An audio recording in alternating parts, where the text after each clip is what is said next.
যে রাসূলুল্লাহ সাল্লাল্লাহু আলাইহি ওয়াসাল্লামকে আল্লাহ যখন নির্দেশ দিলেন ফাসদা বিমা তু'মার ওয়ারিজ আনিল মুশরিকিন, তোমাকে যা আদেশ করা হয়েছে তা তুমি প্রকাশ্যে বর্ণনা করো, লুকিয়ে এখন নয়। এই আয়াত নাযিলের পরে এবং তার সাথে সাথে আয়াত নাযিলের ওয়ানজির আশিরাতাকাল আকরাবিন, তোমার নিকট আত্মীয়দেরকেও সতর্ক সাবধান করো। এইসব আয়াতগুলি নাজিল হওয়ার পরে রাসূলুল্লাহ সাল্লাল্লাহু আলাইহি ওয়াসাল্লাম নিজের বংশধরকে ডেকে তাদেরকে দাওয়াত দিলেন, নাম ধরে ধরে, গোত্রের নাম ধরে ধরে তাদেরকে দাওয়াত দিলেন। লা ইলাহা ইল্লাল্লাহ মুহাম্মাদুর রাসূলুল্লাহ, দুটো বাক্যের সাক্ষ্য প্রদানের, এবং তাদেরকে সুসংবাদ শোনালেন, যদি এই কালেমা তাওহীদের সাক্ষ্য প্রদান করো, দ্বীন ইসলামকে সাদরে গ্রহণ করো, তাহলে তোমরা দুনিয়ার মালিক হতে পারবে আর আখিরাতে মুক্তি লাভ করতে পারবে। সাবধান করলেন, যদি তা না করো, বিরুদ্ধাচরণ করো, আল্লাহ এবং তার রাসূল সাল্লাল্লাহু আলাইহি ওয়াসাল্লামের অবাধ্য হয়ে যাও, বিশ্বাস না করো, তাহলে আল্লাহর আযাব থেকে তোমাদেরকে সতর্ক করছি।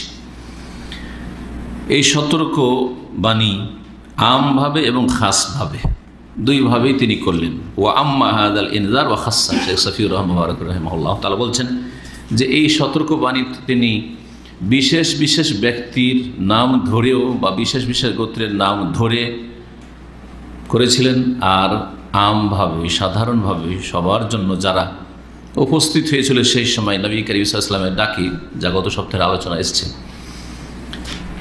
তাদেরকে সম্বোধন করে বলেছিলেন ইয়া মাশারা কুরাইশ, হে কুরাইশ বংশের লোকেরা, ইশতারু আনফুসাকুম মিনাল্লাহ, তোমরা আল্লাহ রাব্বুল আলামিনের আযাব থেকে তোমাদের নফসকে, তোমাদের নিজেদেরকে মুক্ত করো, তোমাদেরকে খরিদ করে নাও, মানে তোমাদেরকে মুক্ত করো আল্লাহর আযাব থেকে। আনকিযু আনফুসাকুম মিনান নার, তোমরা জাহান্নামের আগুন থেকে নিজেদেরকে বাঁচাবার ব্যবস্থা করো, রক্ষা করো।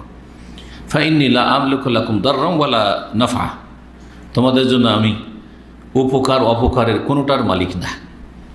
ব্যক্তিগত আমার কাছে এমন ক্ষমতা নেই যে আল্লাহর আযাব থেকে তোমাদেরকে রক্ষা করতে পারবো, উপকারও করতে পারবো না যদি তোমরা আল্লাহর বিধান না মানো, তাহলে আর তোমাদের অপকারেরও আমার ক্ষমতা নেই, সব আল্লাহর হাতে।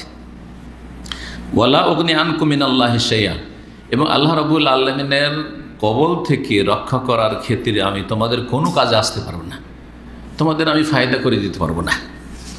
নিজেদের ঈমান আমলের মাধ্যমে নাজাত খুঁজতে হবে, মুক্তি খুঁজতে হবে। তারপরে কেউ সহযোগিতা করতে পারে, অর্থাৎ শাফাআত হতে পারে রাসূলুল্লাহ সাল্লাল্লাহু আলাইহি ওয়াসাল্লামের, কিন্তু ঈমান এবং নেক আমল অবশ্যই লাগবে। ঈমান লাগবে, যেই ঈমানে কুফরি নেই, শিরক নেই, মুনাফিকি কপটতা নেই, আর তার সাথে কমপক্ষে কিছু আমল লাগবে, যে আমলগুলি জরুরি, যেমন 5 ওয়াক্ত সালাত। আর তারপরে যদি কেউ আমলে ত্রুটি করে তো তার জন্য আযাবের ঝুঁকি রয়েছে, কিন্তু আল্লাহর রহমত হওয়ার সম্ভাবনা রয়েছে। ইয়া বানি কাব বিন লয়, আরও খাস খাস গোত্রকে ডেকে বললেন, হে কাব বিন লয়ের সন্তানরা, কাব বিন লয়ের বংশধররা, আনকিযু আনফুসাকুম মিনান নার, তোমার নিজেদেরকে জাহান্নামের আগুন থেকে রক্ষা করো। ফাইন্নী লা আমলিকু লাকুম দাররান ওয়ালা নাফা, তোমাদের উপকার অপকার আমি কোনোটাই করতে পারবো না। ইয়া বানি মুররা বিন কাব, হে মুররা বিন কাবের সন্তানরা, আনকিযু আনফুসাকুম মিনান নার। ইয়া মাশারা বনি কুসাই, হে কোসাইর আওলাদরা, কোসাই রাসূলুল্লাহ সাল্লাল্লাহু আলাইহি ওয়াসাল্লামের অপর এক দাদার নাম হচ্ছে কোসাই, কোসাই বিন কিলাব। হে কোসাইর বংশধররা বা কোসাইর সন্তানরা, আনকিযু আনফুসাকুম মিনান নার, তোমার নিজেদেরকে জাহান্নাম থেকে রক্ষা করো। ফাইন্নী লা আমলিকু লাকুম দাররান ওয়ালা নাফা, তোমাদের ক্ষতি বা লাভের আমি ক্ষমতা রাখি না। ইয়া বানি আব্দে শামস, হে আব্দে শামসের বংশধর, আনকিযু আনফুসাকুম মিনান নার। আব্দে শামস, জি আব্দে শামস আর নওফল আর তার কথা বলেছিলাম মুত্তালিব আর হাশিম, এরা 4 ভাই ছিল। কার ছেলে বলতে পারেন? সব ভুলে গেছেন। নবী সাল্লাল্লাহু আলাইহি ওয়াসাল্লামের দাদার নাম কি? Abdul Muttalib. আব্দুল মুত্তালিবের বাপের নাম কি? হাশিম। তো আমি তো বললাম 4 ভাই, তো হাশিমরা 4 ভাই। হ্যাঁ, নবী সাল্লাল্লাহু আলাইহি ওয়াসাল্লামের দাদার বাবা যে হাশিম, হাশিমরা হচ্ছে 4 ভাই, হাশিম আর মুত্তালিব। মুত্তালিব তার ভাতিজাকে উটের পিঠে করে মদিনায় জন্মেছে, মদিনা একটু বড় হয়েছে, তারপরে ওখান থেকে জানতে পেরেছি যে আমার ভাই এখানে বিয়ে করেছিল, ভাতিজা জন্ম হয়েছে কিন্তু মারা গেছে, ভাই মারা গেছে, তো ভাতিজা এখানে থেকে গেছে। তো ওখান থেকে যে মক্কায় নিয়ে যখন ঢুকেছিল মুত্তালেব ভাতিজাকে, তো মক্কার লোকেরা ভাবলো যে একটা বালক আসছে সাথে, কার? মুত্তালেবের, তো এটা তার গোলামি হবে, কারণ সেই যুগে গোলামি প্রথা ছিল। অপরিচিত একটা ছেলে আসছে তার সাথে, মানে গোলাম দাসী হবে। তখন তাকে লোকেরা ডেকেছিল কি বলে? হাজা আব্দুল মুত্তালেব, এটা হচ্ছে মুত্তালেবের দাস, গোলাম। ওই যে মুত্তালেবের দাস বললো, তোর নামই পড়ে গেল আব্দুল মুত্তালেব। আসলে ওর নাম আব্দুল মুত্তালেব ছিল না। নবী সাল্লাল্লাহু আলাইহি ওয়াসাল্লামের দাদার নাম কি? হ্যাঁ, শাইবা। মাশাআল্লাহ, হাসান্ত। তো এক দুজনের মনে থাকলো তো কাজ হবে। শাইবা, জি হ্যাঁ। আবু বকরের নাম কি? আব্দুল্লাহ। মাশাআল্লাহ, আবু বকরের নাম হচ্ছে আব্দুল্লাহ, কিন্তু আবু বকর সিদ্দিক সবাই জানছেন, আসল নামটি জানছেন। আবু হুরায়রার নাম কি? আব্দুর রহমান। মাশাআল্লাহ। ইয়া বানি আব্দে মানাফ, হে আব্দে মানাফের সন্তানরা, আনকিযু আনফুসাকুম মিনান নার, তোমরা নিজেদেরকে জাহান্নামের আগুন থেকে রক্ষা করো। ফাইন্নী লা আমলিকু লাকুম দাররা ওয়ালা নাফা। ইয়া বানি হাশিম, হে হাশিম গোত্রের লোকেরা। জি, বিভিন্ন গোত্রের নাম ধরে ধরে, আর গোত্রের মধ্যে যে বিভিন্ন শাখা প্রশাখা আছে ওদের নাম ধরে ধরে দিয়ে বললেন, হে হাশিমের বংশধর, আনকিযু আনফুসাকুম মিনান নার, তোমরা নিজেদেরকে জাহান্নামের আগুন থেকে বাঁচাও। ইয়া বানি আব্দুল মুত্তালিব, হে আব্দুল মুত্তালিবের সন্তানরা। আব্দুল মুত্তালিব কয়জন সন্তান ছিল? হ্যাঁ, 10 জন। মাশাআল্লাহ, 10 জন। কেন মান্নত করেনি যে আল্লাহ যদি 10 জন আমার পুরা করে, তো একটাকে কি করব? আল্লাহ রাস্তায় কুরবানি করব। এই জন্য রাসূলুল্লাহ সাল্লাল্লাহু আলাইহি ওয়াসাল্লাম কুরবানির এই কোরাটা, ওই যে লটারিটা কার নামে পড়ছে বারবার করে? আব্দুল্লাহ, নবী সাল্লাল্লাহু আলাইহি ওয়াসাল্লামের বাপের নামে। সেজন্য নবী সাল্লাল্লাহু আলাইহি ওয়াসাল্লামকে কি বলা হয়? 2 কুরবানির সন্তান, ইবনু যাবিহাইন। 2 জন আল্লাহর রাস্তায় জবাইকৃত কোরবানি, জবাইকৃত ব্যক্তির সন্তান। একজন হচ্ছেন ইসমাইল আলাইহিস সালাম ওই বংশের, আর আরেকজন হচ্ছেন সরাসরি তার বাবা আব্দুল্লাহ। মাঝে মাঝে একটু রিভাইজ না করলে তো সব ভুলে যাবেন। হে আব্দুল মুত্তালিবের সন্তানরা, আনকিযু আনফুসাকুম মিনান নার, ফাইন্নী লা আমলিকু লাকুম দাররা ওয়ালা নাফা, আমি তোমাদের ক্ষয়ক্ষতি এবং লাভের মালিক নই। ওয়ালা উগনি আনকুম মিনাল্লাহি শাইআ, আল্লাহর আযাব থেকে তোমাদের কোনো উপকার করতে পারবো না বাঁচার জন্য। সালুনি মিম্মা আলিমা শি'তু, এটা যেহেতু সরাসরি নিজের একবারে কাছের আত্মীয়, আব্দুল মুত্তালিবের সন্তানরা মানে আপন চাচারা। তাহলে আব্দুল সন্তান হচ্ছে রাসূলুল্লাহ সাল্লাল্লাহু আলাইহি ওয়াসাল্লামের আপন চাচা, আপন বা সৎ, সবই আপন, মানে ওই আপন এই অর্থে আপন নয়, কিন্তু কাছের আর কি। সৎ হলো তো চাচার চাইতে তো কাছের।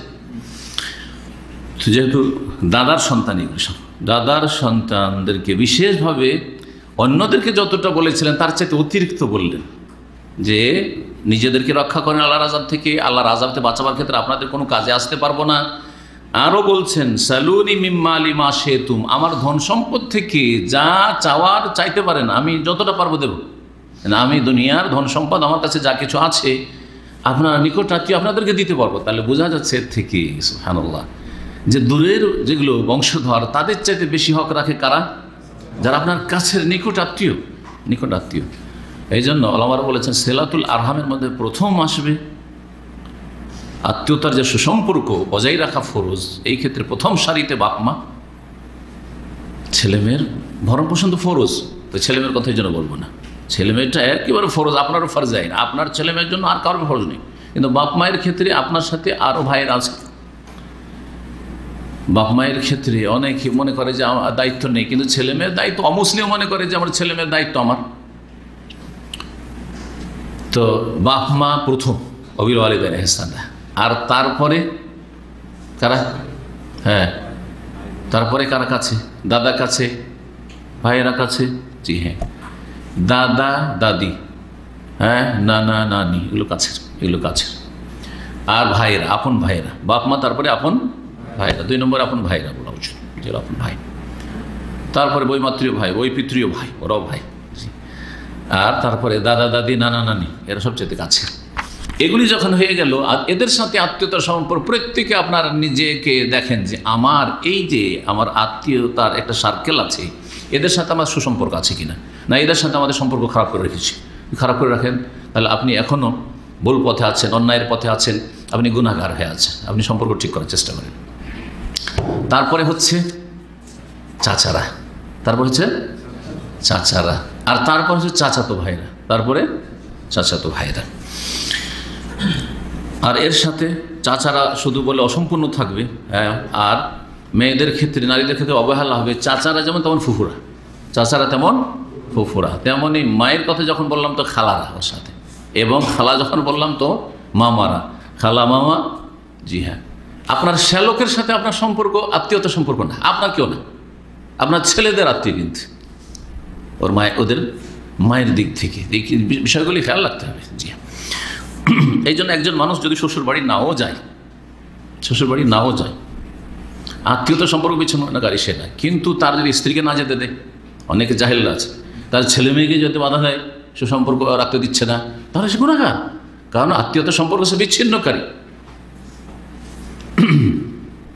তো রাসূলুল্লাহ সাল্লাল্লাহু আলাইহি ওয়াসাল্লাম দেখেন ধন সম্পদের ক্ষেত্রে এদের কথা খাস করে বললেন যে আব্দুল মুত্তালিবের সন্তান আপনারা, অর্থাৎ চাচারা, চাচাতো ভাইরা, আওলাদ, ওদের চাচাতো ভাইদেরকে বলছেন যে তোমাদের যদি বা আপনাদের যদি ধন সম্পদের দরকার হয় আমার কাছ থেকে চেয়ে নেন, লা আমলিকু লাকুম মিনাল্লাহি শাইআ, কিন্তু আল্লাহর আযাব থেকে সামান্যতম আমি কোনো রকম রক্ষা করতে পারবো না। শাইআন, ইয়ে আব্বাস ইবনে আব্দুল মুত্তালিব, হে আব্দুল মুত্তালিবের ছেলে আব্বাস। এখন একজনকে খাস খাস নাম ধরে, নিজের কাছের লোকগুলো যারা, লা উগনি আনকা মিনাল্লাহি শাইআ, আল্লাহর আযাব থেকে আপনাকে সামান্যতম রক্ষা করতে পারবো না, বা আপনার কোনো উপকার, আগনা ইউগনি মানে হচ্ছে কাজে আসা, উপকার করা।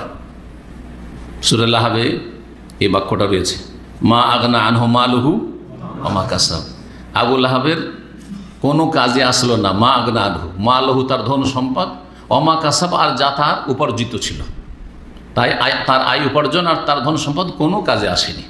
তো আগনা ইউগনি মানে হচ্ছে কাজে আসা, ফায়দা দেওয়া, উপকারে আসা।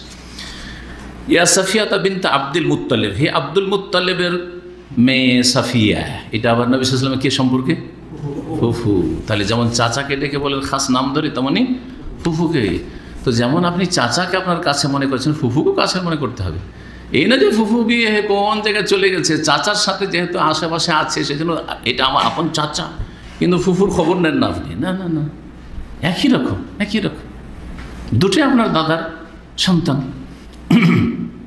লাউনি আম্মাতে রাসূলিল্লাহ, রাসূলুল্লাহ সাল্লাল্লাহু আলাইহি ওয়াসাল্লামের ফুফু, লাউনি আনকে মিনাল্লাহি শাইআ, আল্লাহর আযাব থেকে আপনাকে রক্ষা করার ক্ষেত্রে আমি সামান্যতম কাজে আসতে পারবো না, উপকারে আসতে পারবো না।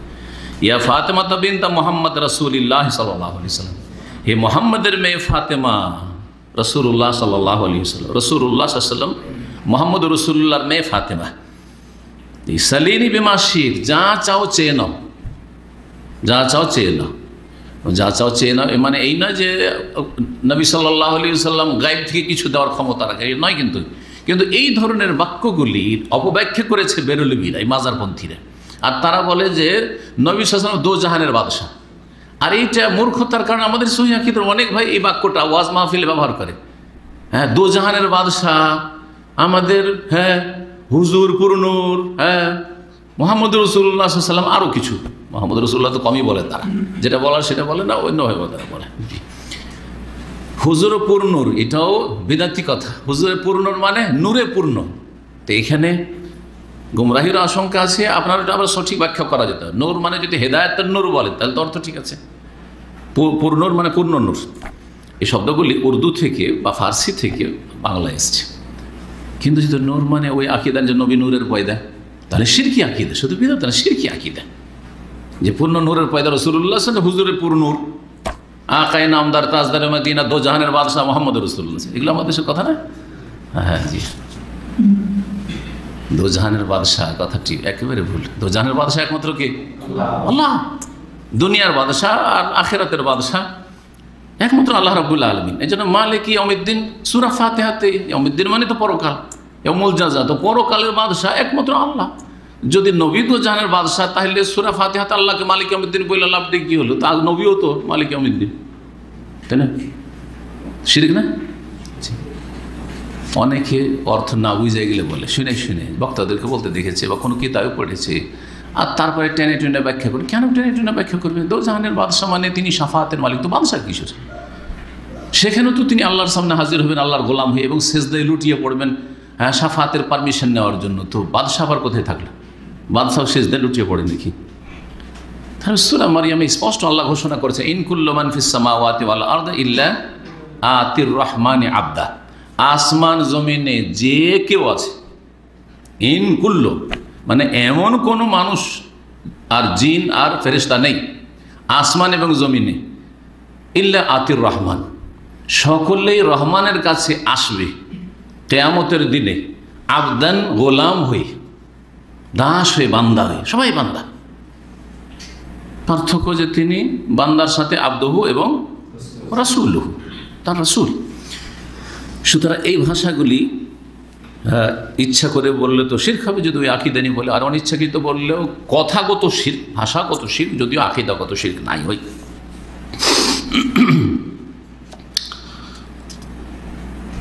বলছেন সালিনি বিমা শিতি, যা চাও তা চাও। আমরাও ছেলে মেয়েদেরকে বলি তোমার যা ইচ্ছা তাই চাও, কিন্তু ভালো করে পড়ে দাও। তার মানে কি গায়েব থেকে দিতে পারবো নাকি? হ্যাঁ, অসাধারণ কিছু দিতে পারবো নাকি? ধরুন আজকাল মোবাইলের যুগে যেটা মোবাইল চাই দেবো, ল্যাপটপ চাও ল্যাপটপ দেবো, ধরে নেন। হ্যাঁ, তুমি কি চাও, তোমার জামা কাপড় চাও জামা কাপড় দেবো, এগুলো না। ছোটো বাচ্চাকে খেলনা চাও, যা খেলনা চাও, যা চাও তাই। ছোটো বাচ্চাকে বলছেন মানে কি? খেলনা সাধারণত চাইবে, আর কিছু চাইবে এই ধরনের, বা মাঝে মধ্যে চাইবে যে অমুক জায়গায় নিয়ে চলে, অমুক জায়গায় নিয়ে চলে, এগুলি বোঝায়। জি, দেখেন আমাদের ভাষায় যেমন আমরা বাকভঙ্গিমায় যা ইচ্ছা তুমি চাইতে পারো, তার মানে এই না যে আমার যা ইচ্ছা তা দেওয়ার ক্ষমতা আছে, বরং আমি যতটা দিতে পারি তার মধ্য থেকে, আর তোমার যতটা যেগুলো কাজে আসবে প্রয়োজন সেগুলির মধ্য থেকে, এগুলো বোঝায়। কোরআনের বা হাদিসের এই ধরনের ভাষাগুলি থেকে বেরোলেও যারা মাজারপন্থী, তার অপব্যাখ্যা করে আম্বিয়া রসুলগণকে পুরো আল্লাহর ক্ষমতা দিয়ে দিয়েছে, অথচ এর খণ্ডন কোরআনে কারিমে মজুদ রয়েছে। উতিয়াত মিন কুল্লি শাই ওয়ালাহা আরশুন আযীম। বিলকিস রানী সম্পর্কে নবী রসুল তো বাদে, নবী রসুলদের ক্ষেত্রে আল্লাহ বলতেই পারেন সব কথা, কারণ নবী রসুলের কাছে আল্লাহ রাব্বুল আলামিনের পথে মুজিজাত ছিল, তারপরে তাদের কাছে গাইবী খবর আসতো, ইত্যাদি ইত্যাদি, তাদের দোয়া কবুল হইতো সাথে সাথে। বিলকিস রানী ইয়ামান দেশের সাবার, তার সম্পর্কে যে হুদহুদ পাখি বলছে উতিয়াত মিন কুল্লি শাই, এমন এক রানীকে দেখলাম, হ্যাঁ, সাবাই রাজত্ব করছে যে তাকে সমস্ত কিছু দেওয়া হয়েছে। সমস্ত কিছু দেওয়া হয়েছে মানে কি? দুনিয়ার সব কিছু দেওয়া হয়েছে? দুনিয়ারও সব কিছু দেওয়া হয়নি। একজন রাজার কাছে দুনিয়ার সব কিছু আছে? রাজত্ব চালানোর জন্য বা দেশ পরিচালনার জন্য, ক্ষমতা টিকিয়ে রাখার জন্য যা লাগে তা দেওয়া হয়েছে, এটাই এর উদ্দেশ্য। সারা পৃথিবীর কোনো রাজার কাছে দুনিয়ার সব কিছু নেই, কিন্তু শক্তিশালী রাজত্ব বা শক্তিশালী একজন রাষ্ট্রপ্রধান, সুতরাং তার কাছে তার রাষ্ট্রের সুরক্ষার জন্য যা কিছু লাগে আছে তার কাছে। এটা হচ্ছে উদ্দেশ্য। ওয়ালাহা আরশুন আযীম, তার কাছে একটা মহান সিংহাসন আছে। তাহলে বোঝা গেল মিন কুল্লি শাই মানে মিন কুল্লি শাই ইয়াহতাজু ইলাইহিল মালিকু, একজন রাজা বা রানী যার প্রয়োজন বোধ করে, যেগুলি তাদের প্রয়োজন সেগুলি বা তার রাজত্ব চালানোর জন্য যা প্রয়োজন তা তার কাছে রয়েছে। আর আপনাকে বুঝতে হবে যে মানুষের বাকভঙ্গিমা কেমন হয়ে থাকে, ওই রকমই যেমন নিজের ভাষা আমাদের রয়েছে তেমনই আরবি। এখন আমাদের অনারবরা, ভারত, বাংলাদেশ, পাকিস্তানের অনারবরা কোরআন হাদিসের ব্যাখ্যা করতে গিয়ে তারা আরবি ভাষার বাকভঙ্গিমা অনেক সময় বুঝে না। অনেক সময় বুঝলেও আগে একটা ভ্রান্ত আকিদা কায়েম হয়ে গেছে, একটা শিরকি কুফরি আকিদা কায়েম গেছে, ওইটাইকে শক্তিশালী করবে, পরে দলিল খুঁজে। গুমরাহিটা এখানে, আগে দলিল খুঁজে সিদ্ধান্ত নেব, পরে দলিল কি বলে ওই অনুযায়ী না, এটা করে না। এটা কমই লোক করে, শুধু হেদায়েত প্রাপ্তরা করে। আর যত গুমরাফির কাজ, ওদের কাজ হচ্ছে যে আগে ডিসাইড করে নিলাম যে আমি এটা মানি, ওইটা মানি না। হ্যাঁ, আমাকে পীর মুরিদি কোরআন হাদিস দিয়ে প্রমাণ করতে হবে, এইটা আগে বসে গেছে অন্তরে। তারপরে এখন দলিল খোঁজা শুরু হয়েছে, তখন কিতাব লিখে ফেললো পীর ধরার, কোরআন হাদিসে ওয়াকাট্টু দলিল। বুঝতে পারছেন না? মজহাব মানা ফরজ, এটা আকিদায় বসে গেছে আগে গুমরাহি। তারপরে তখন এর সাপোর্টে যে কোনোভাবে বাঁকা করে আর মুড়িয়ে যেভাবে হোক না কেন অপব্যাখ্যা করে আমার পক্ষে দলিল টেনে নিয়ে আসতেই হবে। যেমন একটা লোক সোজাভাবে আপনার কাছে হেঁটে আসতে চাই না, তখন ওকে ঘাড়ে গামছা দিয়ে টেনে হিঁচড়ে ওকে আপনার কাছে টেনে নিয়ে আসলে, ঠিক ওই রকমই হচ্ছে দলিলকে টেনে হেঁচড়ে নিজের পক্ষে নিয়ে আসা। এটা হচ্ছে বেদাতীদের লক্ষণ, এটা হচ্ছে বেদাতীদের লক্ষণ। জি। এইগুলো থেকে ওদের বিভ্রান্তি হয়েছে যে নবী সাল্লাল্লাহু আলাইহি ওয়াসাল্লাম বলছে সালিনি বিমা শিত, তুমি আমার কাছে চাও, তুমি যা ইচ্ছা তাই চাও। বিমা শিতে, ফাতেমা যা ইচ্ছা তাই চাও। তাহলে নবী দোজাহানের বাদশাহ হলেন। এই জন্য তাদের ভাষা, বেরোলিদের ভাষা, নবী মুখতারে কুল, মানে সমস্ত কিছুর এখতিয়ার ক্ষমতা রাখেন। তাদের কিতাবে রয়েছে যে নবী জান্নাতের মালিক, জাহান্নামের মালিক, যাকে ইচ্ছা জাহান্নামে দেবেন, যাকে ইচ্ছা জান্নাতে দেবেন, যাকে ইচ্ছা সুখ দেবেন, যাকে ইচ্ছা দুঃখ দেবেন, যাকে ইচ্ছা আমির বানাবেন, যাকে ইচ্ছা গরিব বানাবেন। দুনিয়া আখিরাতের মালিক। বড় শিরক এটা। এটা একমাত্র কার গুণ? একমাত্র আল্লাহর গুণ। তাওহীদ এটা। আনকিযি নাফসাকা মিনান নার, হে ফাতেমা তুমি জাহান্নামের আগুন থেকে তোমাকে রক্ষা করো। তাহলে বোঝা নিজের কন্যা, এত প্রিয় তোমার কন্যা ফাতেমা, তাকে রক্ষা করতে পারবেন না আল্লাহর আযাব থেকে। স্পষ্ট, এমন না যে মিথ্যা বলছেন। ঈমান যদি না থাকে তো নিজের কন্যাকে রক্ষা করতে পারবেন না। যদি তিনি রক্ষা করতে পারেন বিনা ঈমানের ছেলে মেয়েদের, তাহলে নূহ আলাইহিস সালাম পারতেন নিজের ছেলের, লূত আলাইহিস সালাম পারতেন নিজের স্ত্রীর। লা উগনি আনকা মিনাল্লাহি শাইআ, আল্লাহর কবল থেকে তোমাকে রক্ষা করার ক্ষেত্রে আমি কোনো কাজে আসতে পারবো না।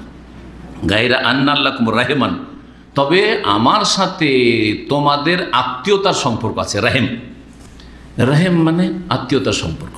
যা আরহাম এদেরকে বলা হয়, যে আত্মীয়গুলোর কথা বললাম, আত্মীয়তার সম্পর্ক আছে। সাআবুল্লুহা বিবালালিহা, সুতরাং সে আত্মীয়তার সম্পর্ককে আমি তরতাজা রাখব। বালাল বলা হয় রসাল, কোনো কিছু রসাল হয়ে যায়, শুকনো না। যেমন আমরা বলে থাকি এর সাথে আমার সম্পর্ক সুখা সম্পর্ক। হ্যাঁ, এই লোকটি সুখা কাঠের মতো, তার মানে অনেক দয়া মায়া নেই। আর রসাল মানে বোঝায় যে না, লোকটার মধ্যে আছে, ভালো গুণ আছে। তো এখানে ওই অলঙ্কারই বলা হয়েছে যে তোমাদের সাথে আমার আত্মীয়তার সম্পর্ক আছে, সুতরাং আমি তোমাদের এই আত্মীয়তার সম্পর্ককে আমি সতেজ রাখতে পারবো। আইসা আসেলো হাসবা হাক্কিহা, যার যেমন অধিকার রয়েছে, যার যেমন প্রাপ্য রয়েছে, আমি প্রাপ্য দিতে পারবো। মেয়ের হক দিতে পারবো, ছেলের হক দিতে পারবো, বাপ মায়ের হক দিতে পারবো, বা ভাই বোনের আত্মীয়র হক দিতে পারবো, এটুকু পারবো। নবী করিম সাল্লাল্লাহু আলাইহি সাল্লাম যে ডেকেছিলেন নিজের বংশধরকে আমভাবে, খাসভাবে, কোথায় এটা ছিল? হ্যাঁ, সাফা পাহাড়ের ওখানে। রাসূলুল্লাহ সাল্লাল্লাহু আলাইহি সাল্লাম বললেন যে তোমাদের উপর আক্রমণ করতে যাচ্ছে। আলোচনা হয়েছে না? যদি বলি তো বিশ্বাস করবে। তার কি বলেছিল? যে মা জাররাবনা আলাইকা ইল্লা সিদকান, আপনাকে জীবনে সত্য ছাড়া মিথ্যা কথা বলতে শুনিনি। আপনি আবার মিথ্যা কথা বলতে পারেন? এটা হইতে পারে না। এই ওয়াজ নসিহত আর সতর্কবাণী শোনানোর পরে লোকেরা সেখান থেকে বিক্ষিপ্ত হয়ে ছড়িয়ে ছিটিয়ে নিজ নিজ বাড়িতে, ঘরে, যেখানে যার কাজ চলে গেল। কিন্তু তারা কোনো রকমের প্রতিক্রিয়া দেখালো না। প্রতিক্রিয়া দুই রকম, একটা হচ্ছে সমর্থনের প্রতিক্রিয়া, যে যখন মোহাম্মদ বলছে সাল্লাল্লাহু আলাইহি সাল্লাম তখন ঠিক আছে, তোমার কথা ঠিক মেনে নিলাম। আর একটা প্রতিক্রিয়া হচ্ছে বিরূপ প্রতিক্রিয়া। যেন বিরূপ প্রতিক্রিয়া আমরা বলে থাকি। তাহলে বোঝা গেল যে একটা হচ্ছে পক্ষে প্রতিক্রিয়া আর বিপক্ষে প্রতিক্রিয়া। কোনো রকম প্রতিক্রিয়া অধিকাংশ লোক কেউ দেখালো না। চুপচাপ শুনে মুখ বন্ধ করে নিজ নিজ জায়গায় বা নিজ নিজ উদ্দেশ্যে সবাই চলে গেল। একমাত্র একজন কুখ্যাত ব্যক্তি ছাড়া, সে হচ্ছে আবু লাহাব, রাসূলুল্লাহ সাল্লাল্লাহু আলাইহি ওয়াসাল্লামের আপন চাচা।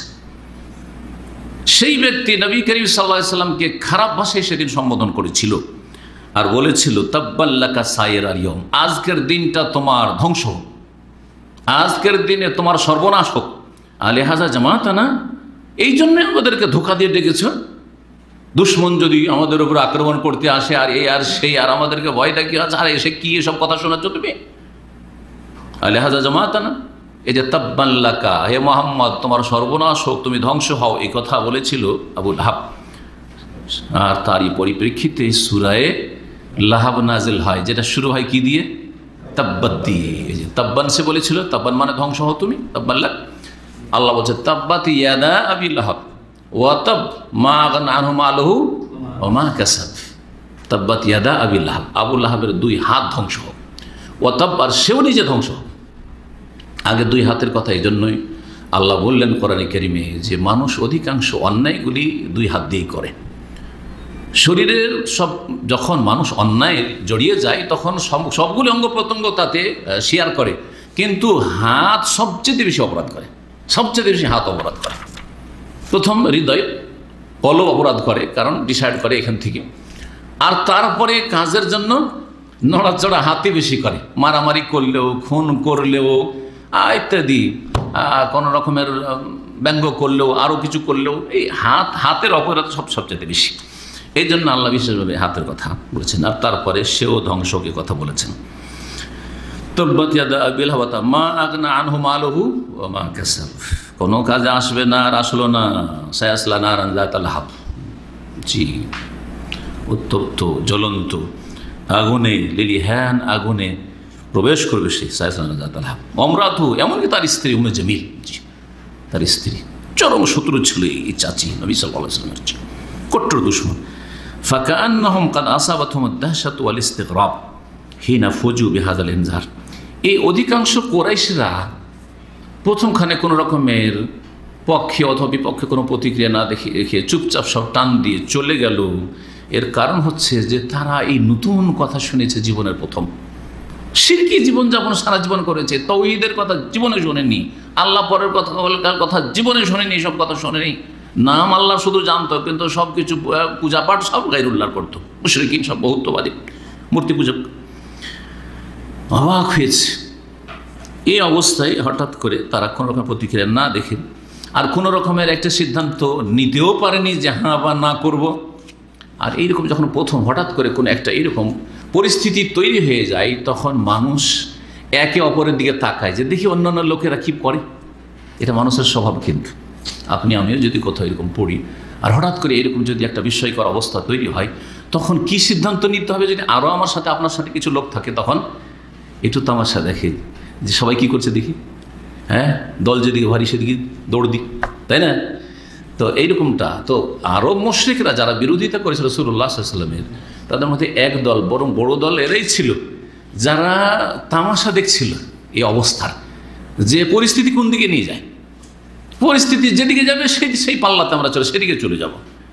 এই জন্য মক্কা বিজয় পর্যন্ত এমন তারা প্রতীক্ষায় ছিল যে তারা সিদ্ধান্ত নিতে পারছিল না, এই শ্রেণীর লোকেরা, আর ওদেরই মেজরিটি বেশি, যে মুহাম্মদের সাথে যাবো সাল্লাল্লাহু আলাইহি ওয়াসাল্লাম, না মক্কার কুরাইশদের সাথে থাকবো যারা প্রভাবশালী। কোন দিকে বিজয় আসে? যখন মক্কা বিজয় হয়ে গেল, তখন তো স্পষ্ট বুঝতে পারলো যে আর তো উপায় নাই রে, আর কুরাইশের কিছু থাকবে না, থাকলেও না, মক্কা থেকে উচ্ছেদ। সুতরাং যে ওরা আইতান্নাসা ইয়াদখুলুনা ফি দীনিল্লাহি আফওয়াজা, তখন মানুষকে দেখবে যে আল্লাহর দ্বীনে দলে দলে দীক্ষিত হবে, প্রবেশ করবে। প্রবেশ করলো। তারপরে তারা বাড়িতে ফিরে আসলো। আর তারপরে তারা যে অবাক হয়ে সেখান থেকে ফিরে এসেছিল, একটু শান্তির সাথে চিন্তা ভাবনা করলো যে কি করা যেতে পারে। আর তারপরে ভিতরে শয়তান ঢুকলো যে না না, এ মুহাম্মদকে মেনে নেওয়া যায় না, মুহাম্মদকে সাল্লাল্লাহু আলাইহি ওয়াসাল্লাম মেনে নেওয়া যায় না। ইয়াতিম ছেলে, গরিবের ছেলে, ওকে কেন মেনে নেওয়া যাবে? নবী যদি নবী রসুলই যদি আল্লাহকে করতে হয়, তাহলে এত বড় বড় নেতারা আছে, মাথার আছে, সর্দার আছে মক্কায় আর তায়েফে আছে, তাদের কাউকে আল্লাহ রসুল করবে, একটা গরিব আর ইয়েতিমকে নবী রসুল করবে আল্লাহ? এটা কেমন কথা হইতে পারে?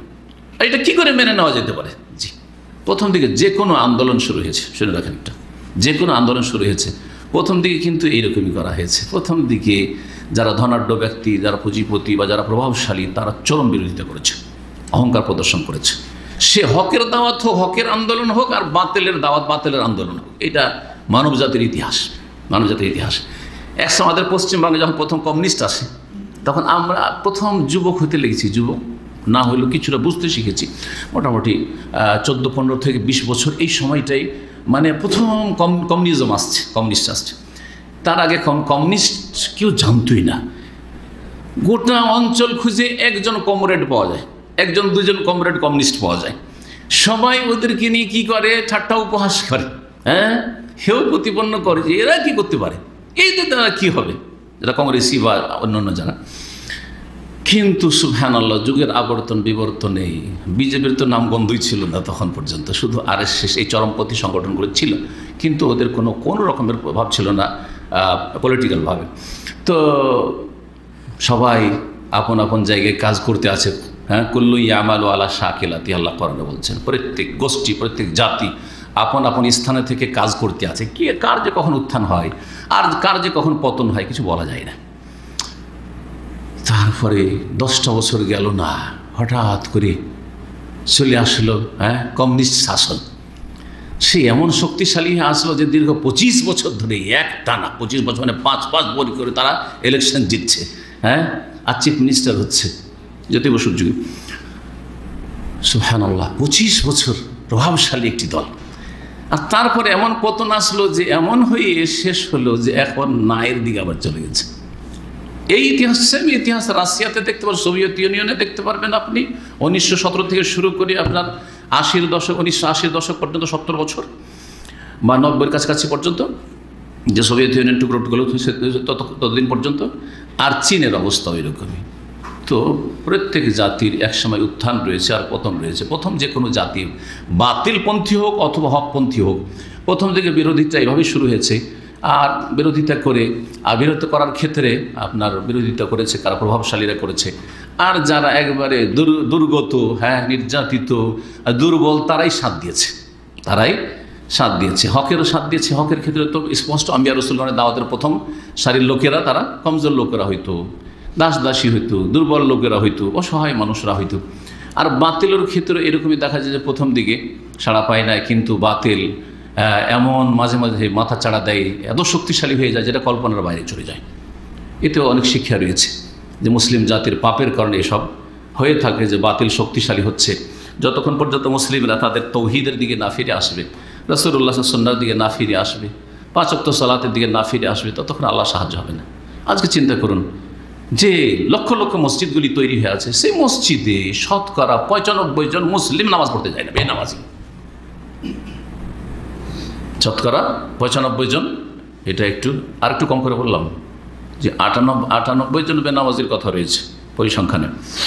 এক সময় এক পত্রিকাতে লেখা হয়েছিল, তো 95 করে দিলাম, তাহলে শতকরা 5 জন শুধু নামাজি। আর নামাজিদের মধ্যে আবার বেদাতি নামাজের সংখ্যা বেশি।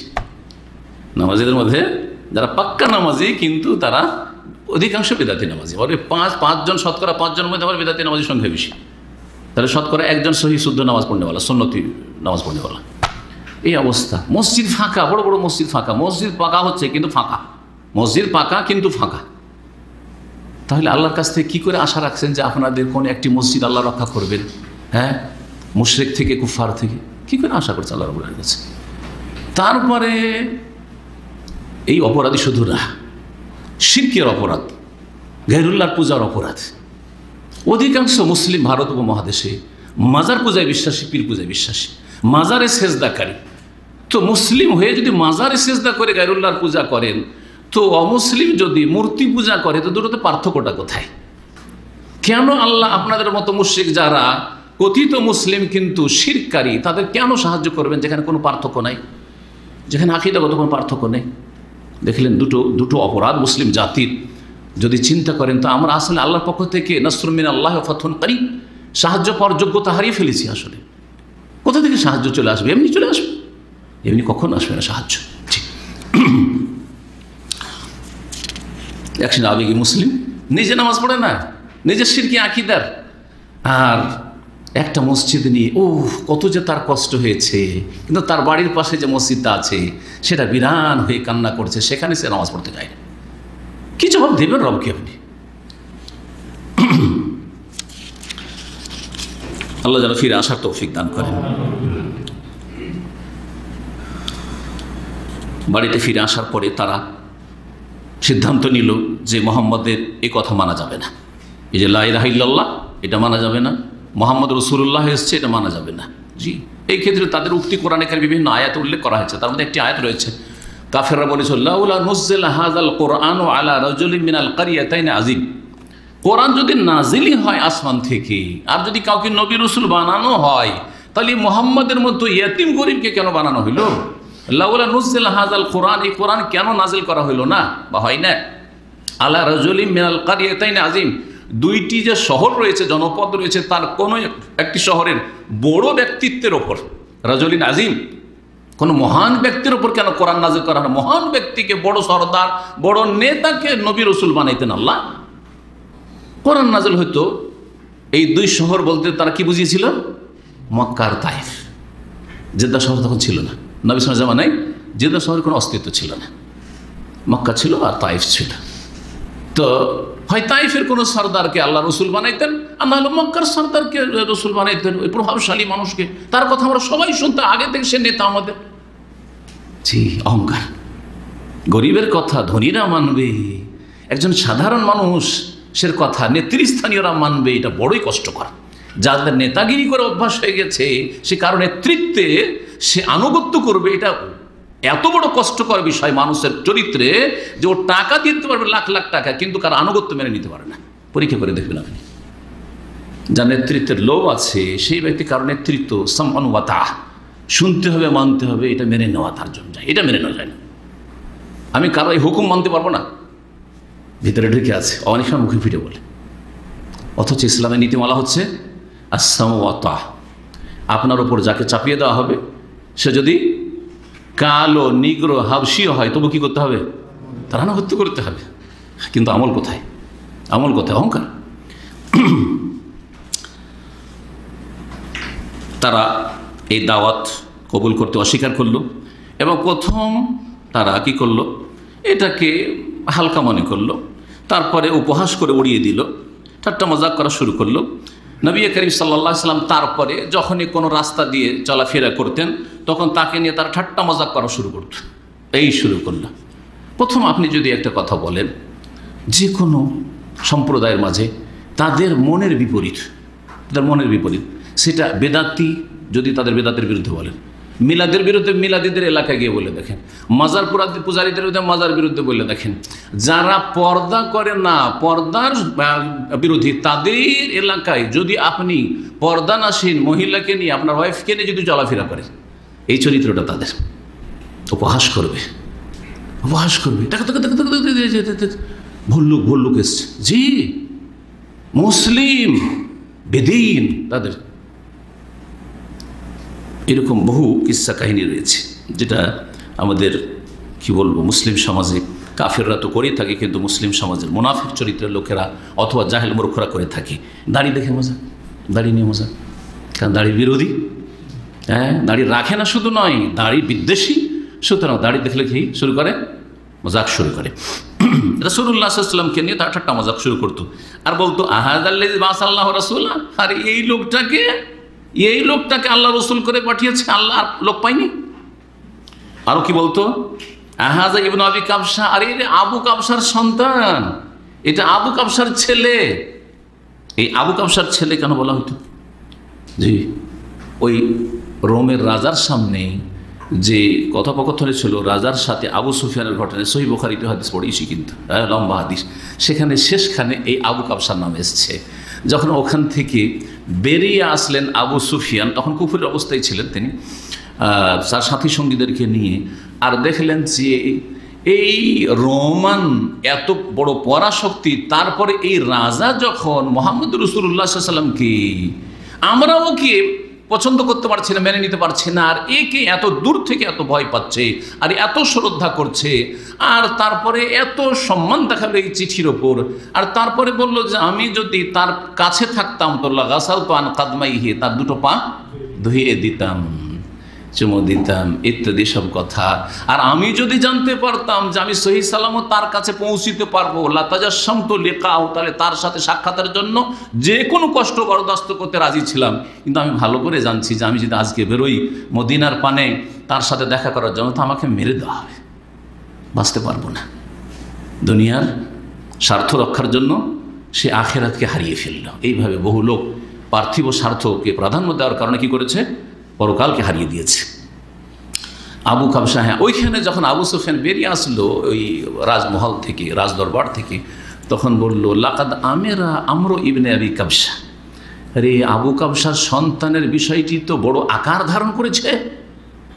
আবু কাবসার সন্তানের যে বিষয়টি, অর্থাৎ মোহাম্মদ যে তার দাওয়াত নিয়ে এসছে, এটাকে তো আমরা হালকা মনে করেছিলাম, কিন্তু এটা তো বিশাল আকার ধারণ করেছে।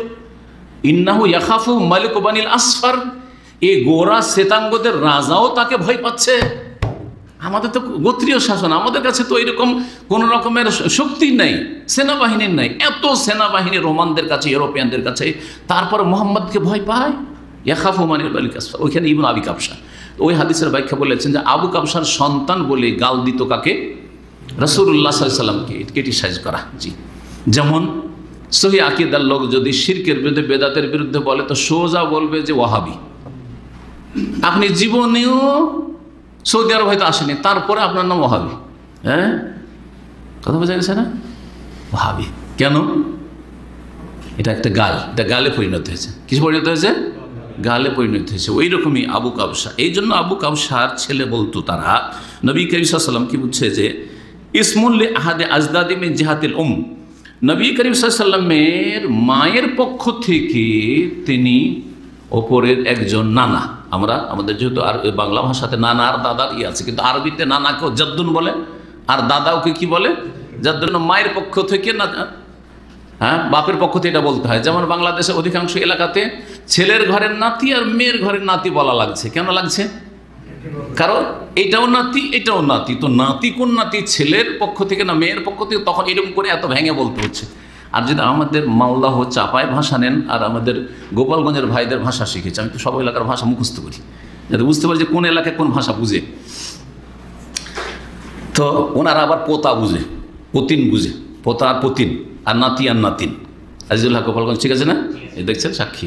জি হ্যাঁ, পোতা পতিন। কিন্তু আপনারা হয়তো অনেকে বুঝেন না আর অনেকে শুনে মনেও রাখেন না, অনেকে কোনোদিন শোনেননি। পোতা পতিন মানে ছেলের ঘরের যেগুলো পোতা পতিন।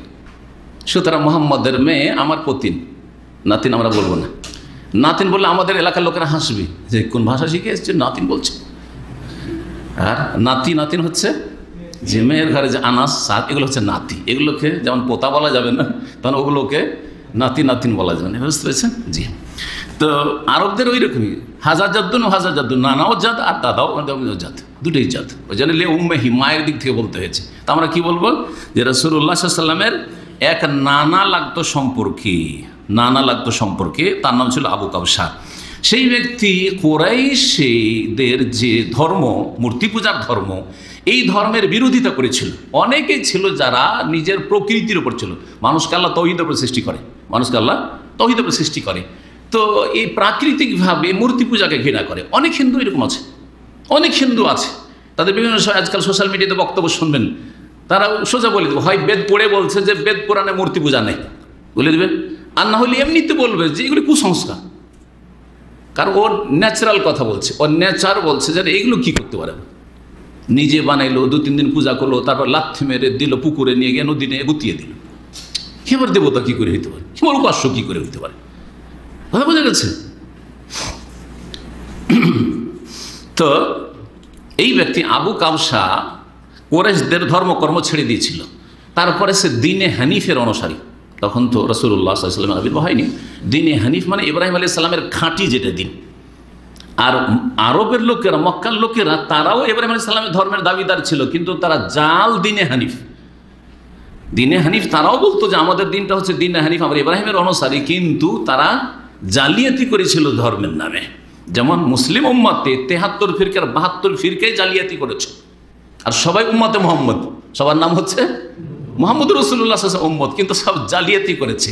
আর এই একটি ফিরকা জান্নাতি, সেটাই হচ্ছে খাঁটি, হ্যাঁ, দ্বীনে ইসলামের অনুসারী, মোহাম্মদ রাসূলুল্লাহ সাল্লাল্লাহু আলাইহি ওয়াসাল্লাম সেম একবারে। তো ইব্রাহিম আলাইহিস সালামের নামে কুরাইশদের বা মেজরিটি সংখ্যাগরিষ্ঠতার ধর্মকর্ম চলতো, কিন্তু সেই ধর্ম ছিল জাল, নকল ধর্ম। আর আসল ধর্ম যেটা ছিল সেটা ছিল মানুষের দিনুল ফিতরা। সেটার দিকে বেশ কিছু লোকেরা আরবদের বিভিন্ন সময়ে তারা ওই দিনকে গ্রহণ করেছিল আর তারা মূর্তি পূজা ছেড়ে দিয়েছিল। তার মধ্যে এই একজন ব্যক্তি আবু কাবসা। আর একজনের নাম আসে, কবি ছিল সে উমাইয়া ইবনে সালত। অনেকগুলি তার কবিতা আছে, আমরা পড়েছি বিভিন্ন কিতাবে। সেই কবিতাগুলিতে তৌহিদের কথা তিনি আলোচনা করেছেন নবী সাল্লাল্লাহু আলাইহি ওয়াসাল্লামের জন্মের 40-50 বছর আগে। কবিতা আরাব্বান ওয়াহিদান আম আলফু রব্বি, একজন রব হবে না হাজার হাজার রব হবে, হাজার হাজার রব কি করে হইতে পারে? অথচ মুশরিকদের মাঝে বাস করছে। জি। তো এই ব্যক্তি তাদের ধর্ম ছেড়ে দিয়েছিল। আবার কেউ করেছিল কি, যে খ্রিস্টান হয়ে গেছিল। এর কথাও লিখছেন যে ওয়াখতারা নাসরানিয়া। তারপরে দেখলো যে সবচেয়ে বেশি আল্লাহর দিনের কাছাকাছি যে দিনটা এখনো রহিত হয়নি, সেটা হচ্ছে ঈসা আলাইহিস সালাম নিয়ে আসার দিন। সুতরাং খ্রিস্টান হয়ে গেছে। যদিও নবী সাল্লাল্লাহু আলাইহি ওয়াসাল্লামের জামানার আগে খ্রিস্টানরা তাসলিস মানে তৃত্ববাদের শিরকে লিপ্ত হয়ে গেছিল। তৃত্ববাদ শিরক, ওরা 3 এলার পূজা করত, আর হিন্দুরা 33 কোটি দেবতার পূজা করে। আর মক্কার মুশরিকরা 60টি মূর্তির কাবার চারিদিকে পূজা করতো, সবগুলি কিন্তু বহুত্ববাদী। এককে যদি 2 করে দেয় তাহলে মুশরিক। অগ্নি পূজকরা 2 এলার পূজা করে, মজুসি যারা অগ্নি পূজক তারা 2 এলার পূজা করে, বলতে শুনেছেন? তাদের 2টো উপাস্য আছে, যদিও তারা আগুনের পূজা করে, পরে এটা বেড়েছে, কিন্তু আসল তাদের ধর্ম হচ্ছে, ধর্মের মৌলিক থিওরি হচ্ছে যে ওরা বলছে একটা হচ্ছে এলাহুল খাইর, একটা হচ্ছে এলাহুল শার, একটা হচ্ছে কল্যাণের এলাহ মাবুদ, আর একটা হচ্ছে অমঙ্গল বা অনিষ্টে বিপদ আপদ বালা মুসিবতের মাবুদ। একজন কল্যাণ, এক এলাহ কল্যাণ দেয়, আর এক এলাহ কি করে? অকল্যাণ দেয় বা আজাব নাজিল করে। তো 2 এলাহ কি রাজি রাখতে হবে।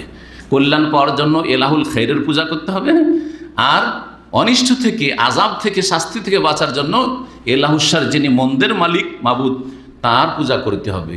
জি।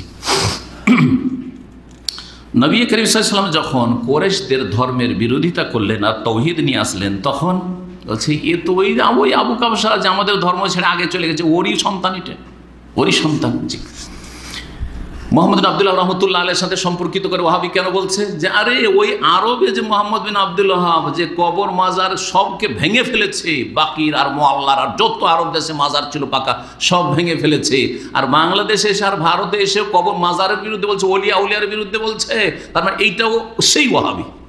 এভাবে নামগুলি দিয়ে থাকে শত্রুরা। জি। কি জন্য এই নাম দিয়ে থাকে? খোঁটা দেওয়ার জন্য, তুচ্ছ তাচ্ছিল্য করার জন্য এবং গালমন্দ করার জন্য। এগুলো হচ্ছে উদ্দেশ্য, এও প্রতিপন্ন করা। কিন্তু নবী করিম সাল্লাল্লাহু আলাইহি ওয়াসাল্লাম দাওয়াত দিতে পরোয়া না করি, কে ঠাট্টা করছে, কে উপহাস করছে, কে কি উচ্চ দেও দেখার বিষয় নাই। আল্লাহ আমাকে পাঠিয়েছেন, আমাকে আমার কাজ চালিয়ে যেতে হবে। দাওয়াত দিতে থাকলেন এবং প্রকাশ্যে দাওয়াত দিতে থাকলেন। বিভিন্ন অনুষ্ঠানে যেখানে লোকজন বসে থাকে, যেখানে তাদের আলাপ আলোচনা চলে, সেখানে চলে যান আর দাওয়াত দিতে থাকেন। হজ মৌসুমে দাওয়াত দেওয়ার সুযোগ নেন, আল্লাহর কিতাব পাঠ করেন। নবী সাল্লাল্লাহু আলাইহি ওয়াসাল্লামের দাওয়াতের তরিকা কিন্তু এটাই ছিল, যুক্তি পেশ করা না। জি। আজকাল এক শ্রেণীর লোকেরা নন মুসলিমদের দাওয়াতে কি মনে করে যে যত লজিক দিতে পারে সে হচ্ছে ভালো দায়ী, একবারে এক্সপার্ট।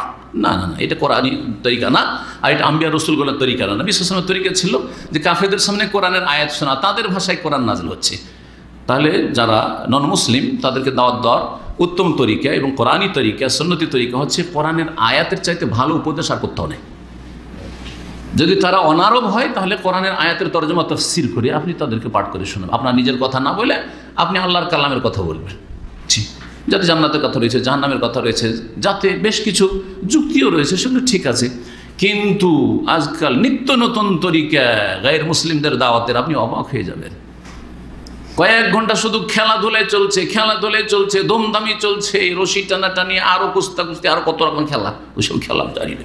খেলা খেলিয়ে নন মুসলিমদেরকে দাওয়াত দেওয়া, আর তার মধ্যে গিয়ে দিল সাইকেল দিয়ে দিল, তো কাউকে আর কিছু দিয়ে দিল, তো যে যেটা পছন্দ করে দিয়ে দিল, এইগুলো দিয়ে দাওয়াত দেওয়া। হ্যাঁ, না না না, ব্রোস্টেড বিতরণ করা খবরের, এটা রহমানিয়া মার্কেট আছে না, রহমানিয়া মার্কেট আছে, কাদের মার্কেট জানেন, মানে মেজরিটি ওখানকার, হ্যাঁ ফিলিপিনো।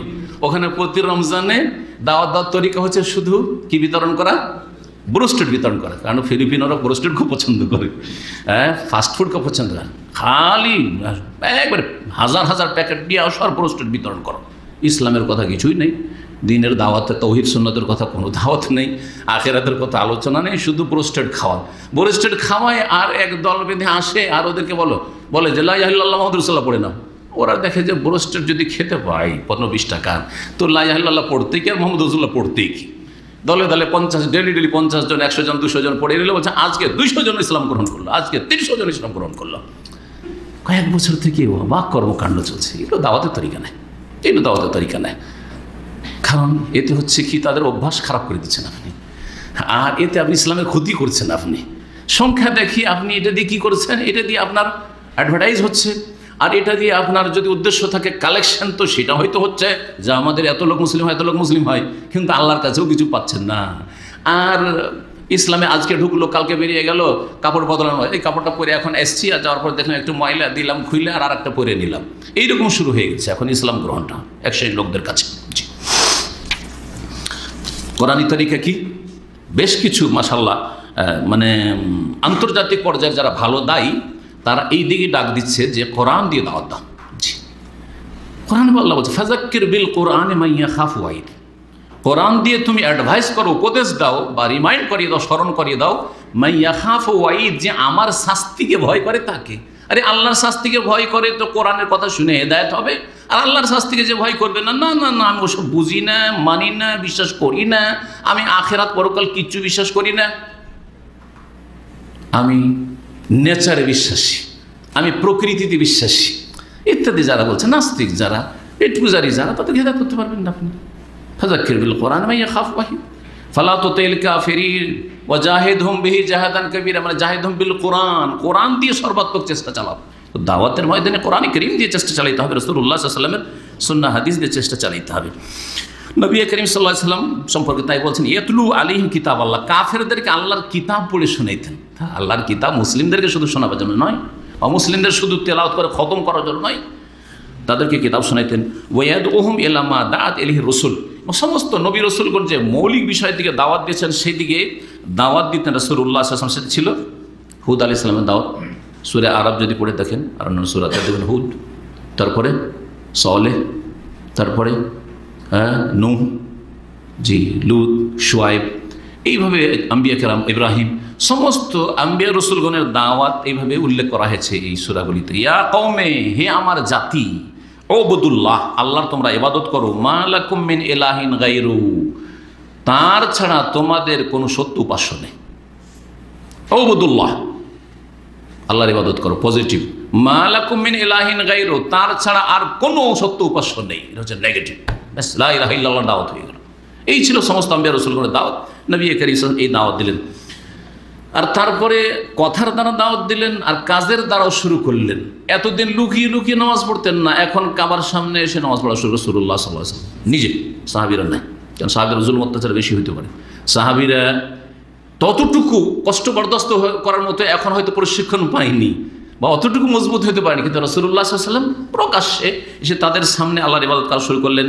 ফাকান ইউসাল্লি বিফিনাইল কাবা নাহারান জিহারান ওয়া আলা রাসূল আশহাদ, সুতরাং কাবার সাহানে, কাবার চারিদিকে এসে রাসূলুল্লাহ সাল্লাল্লাহু আলাইহি ওয়াসাল্লাম সকাল বিকাল বিভিন্ন সময়তে এসে সালাত আদায় করা শুরু করলেন প্রকাশ্যে এবং লোকজনের সামনে। কাফেররা বসে আছে, দলে দলে বসে আছে, তাদের সামনে রাসূলুল্লাহ এসে কাবাকে সামনে করে কাবার সামনে সালাত আদায় করা শুরু করলেন। কিছু লোকেরা তো দাওয়াত কবুল করলো আর দ্বীন ইসলামে তারা প্রবেশ করলো, বেশ কিছু লোক অল্পই, কিন্তু অধিকাংশ লোক তারা বিরোধিতা এবং শত্রুতা পোষণ করলো। এইভাবে দুটো এক দল তৈরি হয়ে গেল। একটি কুফার দল ছিল মুশরিকিন, তার মধ্যে কি হয়ে গেল দুটো দল, একটা হয়ে গেল আহলুল হক, হকপন্থী, আর একটা বাতিলপন্থী মুশরিক। আর আপোষে তখন এই যে বিদ্বেষ আর শত্রুতা শুরু হইল। তাই বলে বলবেন যে এটা ফিতনা করা হইলো, এই কয়েকজন লোক, কয়েকজন লোকে সেই সব কথা না বললে তো মক্কাতে ফিতনা হইতো না নাকি? এই কথাই না বলছে আমাদের দেশের বেদাতিরা। আপনি তৌহিদের দাওয়াত নিয়ে যদি ইন্ডিয়া বাংলাদেশে যান, বেদাতি এলাকাতে এসব ফিতনাবাজ, আমরা সব এক ছিলাম, আমাদের মাঝে কোনো ঝুট ঝামেলা ছিল না, আর এরা এসে এই যে ফিতনাবাজি শুরু করেছে, বুঝে না? তাহলে চুপ থাকবেন নাকি? তাহলে তো প্রথম ফিতনাবাজ রাসূলুল্লাহ সাল্লাল্লাহু আলাইহি ওয়াসাল্লাম তার সাহাবায়ে কেরাম না, না না, ফিতনাবাজ ওরা, কারণ সবচেয়ে বড় ফিতনা হচ্ছে শিরক। ওয়াকাতিলু হাত্তা লা তাকুনা ফিতনা, আর অন্যান্য বেশ কিছু আয়াতে যে ফিতনা শব্দটি রয়েছে তার তাফসীর হচ্ছে শিরক। সবচেয়ে বড় ফিতনা হচ্ছে যে আল্লাহর ইবাদত না করে গায়রুল্লাহর ইবাদত করা, আল্লাহর সাথে সম্পৃক্ত না হয়ে অন্যের সাথে সম্পৃক্ত হওয়া, এটা হচ্ছে সবচেয়ে বড় ফিতনা। জি,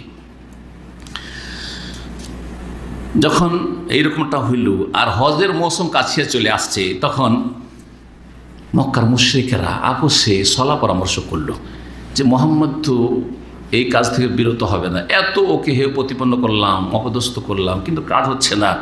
আর দিনের দিন একটা দুটা করে প্রতিদিন লোক ইসলাম গ্রহণ করতে আছে, আর তার লোকজন বাড়তেই আছে, সামনে হজ মৌসুম, শুধু আমরাই মক্কার লোকেরা, মক্কার আশেপাশের লোকেরাই তার এই নতুন কথা সম্পর্কে জানছিলাম, কিন্তু এখন তো গোটা আরব জগৎ জেনে নেবে। তখন জানার মাধ্যম তো এটাই ছিল। জি, হজের বহু ফায়দার মধ্যে এটা একটা ফায়দা। আজকে না হয় মোবাইলের যুগ আর ইন্টারনেটের যুগ, যে একটা হক কথা সারা দুনিয়াতে 1 সেকেন্ডের মধ্যে ছড়িয়ে দেন, শুধু ক্লিক করে, তাই না? ছড়িয়ে দিতে পারেন আপনি। কিন্তু আপনি মোবাইল আর ইন্টারনেটের যুগের পূর্বে মাত্র 20 বছর পেছন দিকে চলে যান, তখন একটা কথা পৌঁছানোর জন্য কিছু মিডিয়া ছিল, রেডিও ছিল, টিভি ছিল, এগুলো ছিল। তার আগে যখন রেডিও ছিল না, টিভি ছিল না, তখন টেলিগ্রাম তো ব্যক্তি পড়ে যায়, কত লোককে একটা টেলিগ্রামে যার কাছে পাঠাবেন তার কাছে। আচ্ছা, তো তো এই করতে করতে যদি যান একটু পিছিয়ে, তো দেখা যাবে যে যেখানে লোকজন বিভিন্ন এলাকা থেকে বিভিন্ন দেশ থেকে আসছে, ওই জায়গায় যদি কথাটা রেখে দিতে পারেন, তাহলে এরা যখন ওখান থেকে যাবে আপন আপন এলাকায়, ওই এলাকায় কথাটা ছড়িয়ে যাবে। আর এর জন্য সুবর্ণ সুযোগ হচ্ছে হজের ময়দান, মিনা, আরাফা, মুজদালিফা। নবী সাল্লাল্লাহু আলাইহি ওয়াসাল্লাম এই সুবর্ণ সুযোগটা হাতে নিলেন দাওয়াতের জন্য, যে এই কাজটা করতে হবে আমাকে, গোটা আরব দেশ আমার দাওয়াতকে ছড়িয়ে দিতে হবে। আর এরা এটার জন্য প্রতিরোধ করার চেষ্টা করলো যে কি করে ঠেকানো যায় মুহাম্মদ সাল্লাল্লাহু আলাইহি ওয়াসাল্লামকে। তো খুব চিন্তিত ছিল মুশরিকরা, আর যাতে করে লোকজন জানতে না পারে এই সম্পর্কে, বা জানলেও যাতে করে মুহাম্মদ সম্পর্কে সুধারণা নিয়ে না যায়, কুধারণা নিয়ে যায়, বিরূপ ধারণা নিয়ে যায়, এই ছিল তাদের উদ্দেশ্য। মিটিং করার জন্য বসলো তারা। ওয়ালিদ বিন মুগীরা সেই ব্যক্তি, বয়োজ্যেষ্ঠ মক্কার ছিল, তাদের নেতৃস্থানীয় ব্যক্তি তার সাথে, এবং সেই নেতা তাদেরকে বলল, ইয়া মাশারা কুরাইশ, হে কুরাইশের বংশধর বা কুরাইশের লোকেরা, ইন্নাহু কাদ হাদারা হাজার মৌসুম, দেখো হজের মৌসুম হাজির হয়ে গেছে। ওয়াইনা ওফুদ আল আরবে সাতাকদামু আলাইকুম ফিহে, এই হজ মৌসুমে সমস্ত আরব প্রতিনিধিরা বিভিন্ন এলাকা থেকে সবাই এখানে উপস্থিত হবে। ওয়াকাদ সামিউ বি আমরি সাহিবুকুম হাজা, তারা অনেকে শুনেছে আবার শুনে ফেলবে। ফাআজমাউ ফিহি রায়ান ওয়াহিদান, সুতরাং তোমরা এই মুহাম্মদের ক্ষেত্রে একমত হও, একটি কথা বলতে হবে, কারণ বিভিন্ন রকম কথা যদি শুনে তো তোমাদেরকে মিথ্যাবাদী মনে করবে। মানুষের মিথ্যা কখন ধরা পড়ে? যদি এজন্য আসামিরাকে যখন তদন্ত করে তখন একজন একজন করে ডাকে, ঠিক না? শুধু একজন একজন তদন্তের সম্পর্কে আমার কিছুটা নলেজ আছে। একজন একজন করে ডাকে, একবার শুধু ডাকা না, একবার ডাকে ওর রেকর্ড করে নেবে লিখিত, যে কত তারিখের এটা তার বিবৃতি। আর তারপরে তখন বাকিটি যখন ডাকা হলো সবার আলাদা কেসে আসামি সবগুলি, কিন্তু সবার কথা একরকম মিলছে না, পার্থক্য হয়ে যাচ্ছে। তাহলে বোঝা যাচ্ছে যে এদের মধ্যে মিথ্যা কাজ করছে। জি, তারপরে ওই যে লোকটাকে 1 সপ্তাহ 2 সপ্তাহ আগে ডেকেছে তাকে আবার ডাকছে 2-4 সপ্তাহ পরে। মিথ্যা যদি বানিয়ে বলে থাকে সব কথা মনে থাকবে না, একটু কম বেশি হয়ে যাবে, কিন্তু সত্য ঘটনা হলে হুবহু বলতে পারবে, কারণ ঘটনা তো এটি। তখন ধরা খেয়ে যায় যে মিথ্যা বলছে, মিথ্যা বলে তখন মায়ের দেওয়া শুরু করে, রিমান্ডে মায়ের দেওয়া শুরু করে। জি হ্যাঁ, তো কি বলছিলাম, তোমরা একমত হও, ওয়ালা তাখতালিফু, তোমরা বিভিন্ন মত পোষণ করিও না মুহাম্মদ সম্পর্কে। ফায়ুকাযযিবু বাযুকুম বাযা, সুতরাং তোমরা যদি বিভিন্ন মত পোষণ করো মুহাম্মদ সম্পর্কে, লোকেরা যখন জিজ্ঞাসা করবে তাহলে তোমরা একজন অপরজনকে মিথ্যা প্রতিপন্ন করবে, লোকেরা ভাববে যে না তোমরাই মিথ্যাবাদী আর মুহাম্মদ সত্যবাদী। তাহলে তখন লোকেরা বলল, যারা মিটিংয়ে হাজির হয়েছিল, আপনি বলে দেন, আপনি নেতা মানুষ, আপনি আমাদেরকে শিখিয়ে দেন কি বলতে হবে মুহাম্মদ সম্পর্কে, একটা তো কিছু বলতে হবে জাতিকে, বিভিন্ন দেশের বিভিন্ন এলাকার। বলেন ওয়াকিম লানা রায়ান নাকুলু বিহি, বলবো একটা মত বলেন। কালাল্লাহ বাল আনতুম ফাকুলু আসমা, নেতা বলছে তোমরাই বলো যে কোন কথার উপর তোমরা একমত হইতে পারছো, মুহাম্মদ সম্পর্কে তোমরা কি মন্তব্য করবে, তোমাদের মতামতগুলি শুনি। কালু, তখন কিছু লোকের বলো নাকুলু কাহিন, বলবো যে এই লোক জ্যোতিষী। কি বলবো? জ্যোতিষী। খালা, তখন ওই নেতা ওয়ালিদ বিন মুগীরা বলল যে মা হবে কাহিন, ও জ্যোতিষী নয়, গণক না।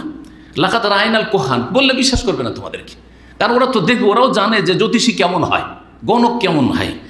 আমরা জ্যোতিষীকে দেখেছি, জ্যোতিষীর লক্ষণ আলাদা, জ্যোতিষীর কথাবার্তা আলাদা, আর মুহাম্মদের কথাবার্তা, আর মুহাম্মদ যে আয়াতগুলি পড়ে সেগুলো জ্যোতিষীর কথা নয়। কালু, তখন একদল বলল মত পোষণ করে, না করলে মজনুন, বলবো যে পাগল হয়ে গেছে। কি হয়েছে? মজনুন, পাগল বলবো।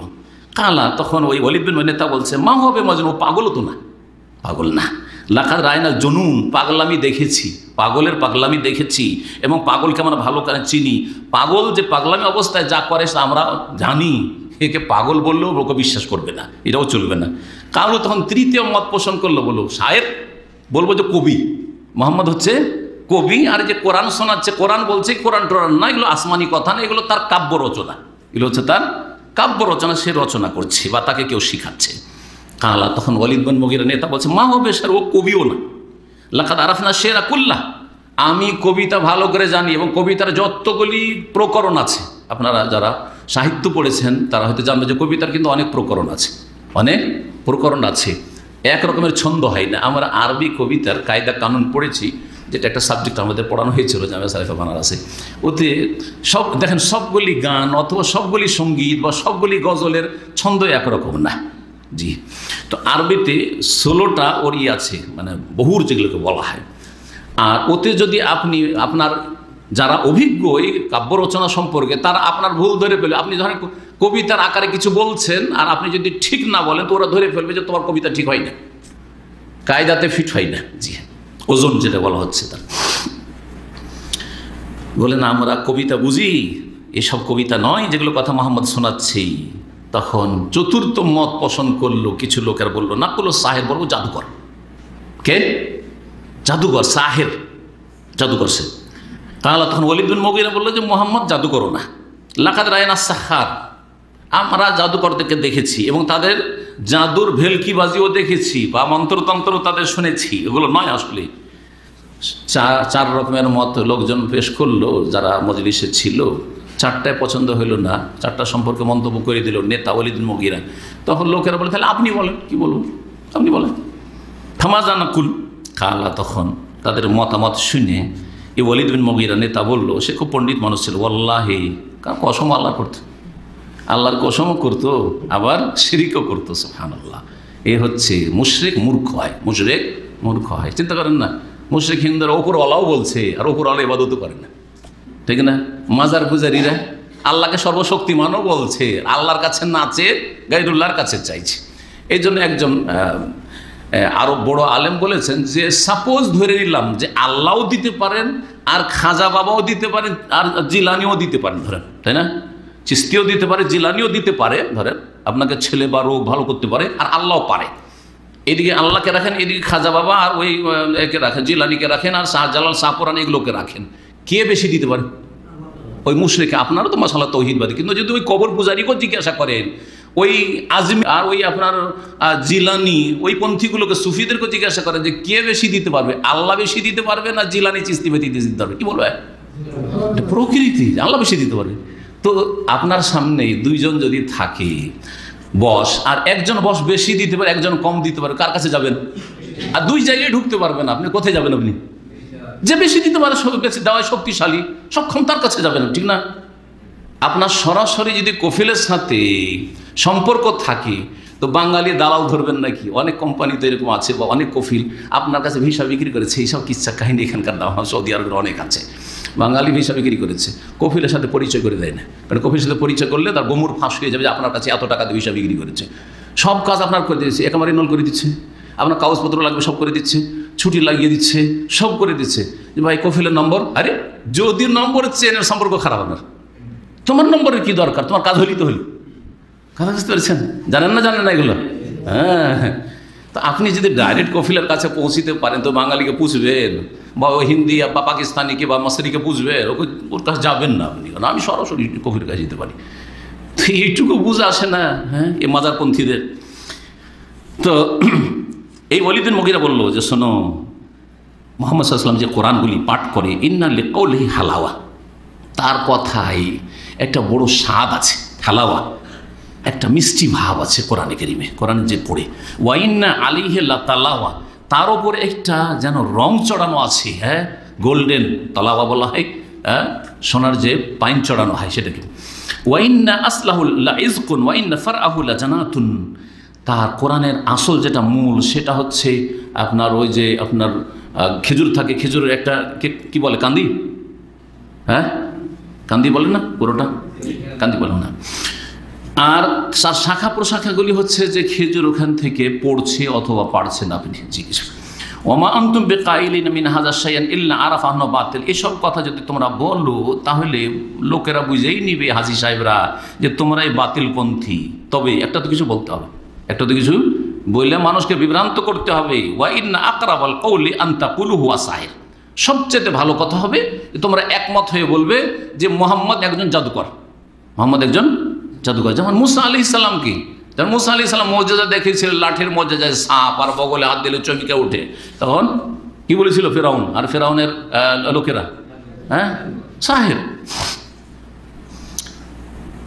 তো সাহির যখন বলবে তখন লোকেরা তো জিজ্ঞাসা করবে যে জাদুকর কেমন করে হইলো, মোহাম্মদ আবার জাদুকর কেমন করে হইলো?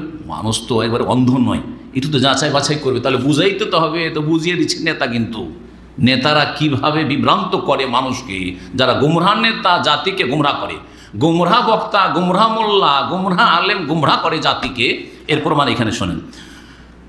যখন তোমরা বলবে যে মোহাম্মদ হচ্ছে জাদুকর, আর সে যেগুলো পাঠ করে সেগুলি হচ্ছে জাদুর কালাম, জাদুর মন্ত্রতন্ত্র, যুক্তি। কেন জাদু? বলছে যে সে রাতারাতি স্বামী স্ত্রীর মাঝে বিচ্ছিন্নতা সৃষ্টি করে দিচ্ছে। আর জাদুর একটা বৈশিষ্ট্য হচ্ছে যে জাদু যদি করা হয়, স্বামী স্ত্রীতে এত ভালোবাসে 1 মিনিটের মধ্যে ঝগড়া বিবাদ হয়ে তালাক হয়ে যাবে যদি জাদু করা হয়। এই জাদু, এই প্রকারের জাদু করা হয়। আর মোহাম্মদ সাল্লাল্লাহু আলাইহি ওয়াসাল্লাম যখন ইসলামের দাওয়াত দেন তখন কি হয়? স্ত্রী মুসলমান হয়ে গেল, হাতে সাথে তোমার কাছে থাকবো না, তুমি মুসলমান আমারও থাকবো না। অথবা স্বামী মুসলমান হয়ে গেল, স্ত্রী বলছে আমি হব না, হবে না, তোমাকে তালাক, তুমি যাও, আমি গেলাম। জি হ্যাঁ, জাদুকর। বাপ বেটাতে বিচ্ছিন্নতা সৃষ্টি করে দেয় মোহাম্মদ। ভাই আর ভাই বিচ্ছিন্নতা সৃষ্টি করে, ভাই বোনে বিচ্ছিন্নতা সৃষ্টি করে দেয়। নিজের বংশের মাঝে ফাটল ধরিয়ে দিয়েছে তার জাদু দিয়ে। এগুলো কথা বলবে, এগুলো কথা বললে লোককে বিশ্বাস করাতে পারবে। দেখো দেখো যে আবু বকর মুসলমান হয়েছে, স্বামী স্ত্রীতে কত ভালো সম্পর্ক ছিল, বাপদাদার ধর্মে ছিল, তার স্ত্রী এইদিকে থেকে গেছে, ওইদিকে চলে গেছে, ছাড়াছাড়ি হয়ে গেছে, অমুকের হয়েছে, অমুকের হয়েছে, অমুকের হয়েছে, সবকে জাদু লেগে গেছে, সবকে জাদু লেগেছে। এই কথাই বলতো মক্কার সাধারণ জনগণকে। নেতারা বলতো যে মোহাম্মদের কথা শুনিও না, নাহলে জাদু লেগে যাবে। জাদু লেগে গেলে স্বামী স্ত্রীতে বিচ্ছিন্ন হয়ে যাবে, বাপ্পাটায় সম্পর্ক ছিন্ন হয়ে যাবে, ভাই ভাই সম্পর্ক ছিন্ন হয়ে যাবে, আত্মীয়দের সাথে সম্পর্ক ছিন্ন হয়ে যাবে, সব কথা বলতো। এই যুক্তি করে তারা সেখান থেকে বিদায় নিল। আর তারপরে ডিউটিতে লেগে গেল তারা স্বেচ্ছাসেবক হিসাবে হজ মৌসুমে মেনার পায়, মুজদালিফায়, যে যাকে পাই তাকে সতর্ক করে, আগে থেকে সতর্ক করা। এটার একটা ক্ষতির দিক আছে, কিন্তু ওরা মনে করছে লাভ করবে।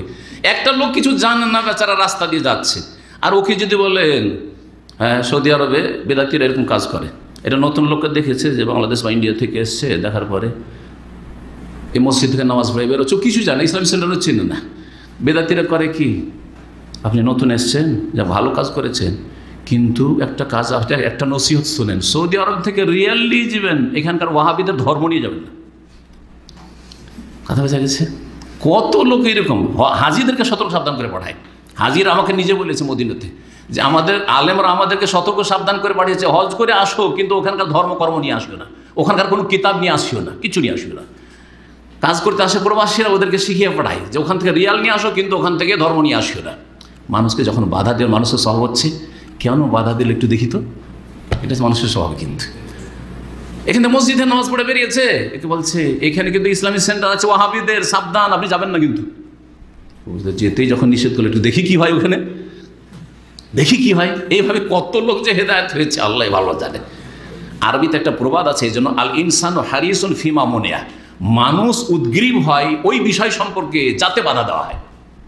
বাধা দিলে আর উদ্গ্রীব হবে জানার জন্য, উৎসুক হবে, ব্যাপারটা কি দেখি তো। আল্লাহ এর প্রথম দলিল শুনেন, আল্লাহ যদি আদম আলাইহিস সালামকে না বলতো যে ওয়ালা তাকরাবা হাযিস শাজারা, এই গাছের কাছে যেও না, তাহলে জীবনে যেতেন না। কে চিনে ওই গাছকে? কথা বলছেন না? কে চেনে আর কে গুরুত্ব দেয় গাছের? কিন্তু যখন বাধা দিয়ে দেওয়া হইলো, শয়তানও সুযোগ পেয়ে গেল, আর মনের মধ্যে কথাও ঢুকে গেল যে গাছে আছেই বা কি, এই গাছে আছেই বা কি যে আল্লাহ বাধা দিলেন। কথা বোঝা গেছে? এই হচ্ছে সুযোগ শয়তানও সুযোগ পেল যে মনের মধ্যে এটা ঢুকা, যে নিশ্চয়ই কিছু আছে, না হলে কেন বাধা।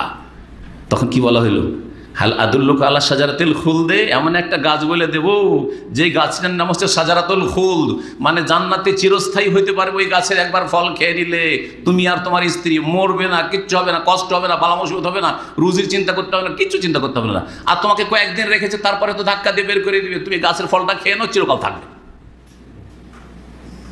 আদম আলাইহিস সালাম প্রথম মানতে রাজি হয়নি, কিন্তু মহিলার যে প্রভাব রয়েছে এই পুরুষদের ওপর বুঝতেই পারেন। হ্যাঁ, আমাদের আঞ্চলিক ভাষায় একটা বাক্য আছে, বড় বড় ভাইয়া বাবু, আর স্ত্রীর কাছে সবাই কাবু। কথা বোঝা গেছে? হ্যাঁ, ফুসলাইতে শুরু করলো। আরে যখন বলছে এবার দেখি না, খেয়েই দেখি, অসুবিধা দেখি, অসুবিধা দেখি, রাজি হয়ে গেল, রাজি হয়ে গেল। জি, বড় বড় যারা অফিসার থাকে আমাদের ভারত উপমহাদেশে, ঘুষখোর দেশগুলিতে বড় বড় অফিসার, এই অফিসার যারা ঘুষের চাকরি করে, সরাসরি অনেক অফিসার আছে তারা ঘুষ নিতে চায় না, আর লাখ লাখ টাকা ঘুষ দিয়ে হয়তো রাজি করা যাবে না, স্বার্থ হাসিল করা যাবে। করে কি, বাড়িতে নিয়ে গিয়ে ওর স্ত্রীকে এই একবার বড় ইলিশ মাছ নিয়ে দিয়ে দিল, খাঁটি মধু নিয়ে দিয়ে দিল, একবার স্মার্টফোন নিয়ে দিয়ে দিল আজকালকার যুগে। আরে রাত্রিবেলা তখন স্বামীকে তখন গলাইতে শুরু করেছে। এক ভাই এসেছিল, এক লোক এসেছিল, তার একটা সমস্যা আছে, তুমি একটু খেয়াল রাখিও, ও কিন্তু বাসাতে ইলিশ মাছটা তুমি খেলে না, এটা দিয়ে গেছে। কথা বুঝতে পারছেন? এগুলো হয় দেশে। এই ঘুষগুলি বেশি কাজ করে, যার বিবির মাধ্যমে যে ঘুষগুলি দেওয়া হয় না, এই ঘুষগুলি বেশি কাজ করা হয়। রাতের অন্ধকারে তখন ওকে কি সাইজ করা হয়, ওই অফিসারকে সাইজ করে মহিলা। জি, তো হইল কি, সতর্ক যখন সাবধান করা শুরু করলো, রাস্তায় দাঁড়িয়ে দাঁড়িয়ে, জানে না মানুষ তাও বলতে থাকে, আরে জানো একজন লোক কিন্তু মক্কায় এসছে, ও হচ্ছে জাদুঘর, তোমাদের জাদু লেগে যেতে পারে, স্বামী স্ত্রী বিচ্ছিন্নতা সৃষ্টি করবে, বাপ মায় বিচ্ছিন্নতা সৃষ্টি করবে, সাবধান, ওই লোকের নাম মোহাম্মদ, কিন্তু ভালো মানুষ না, খুব খারাপ মানুষ, সাবধান। ঠিক করা শুরু করে।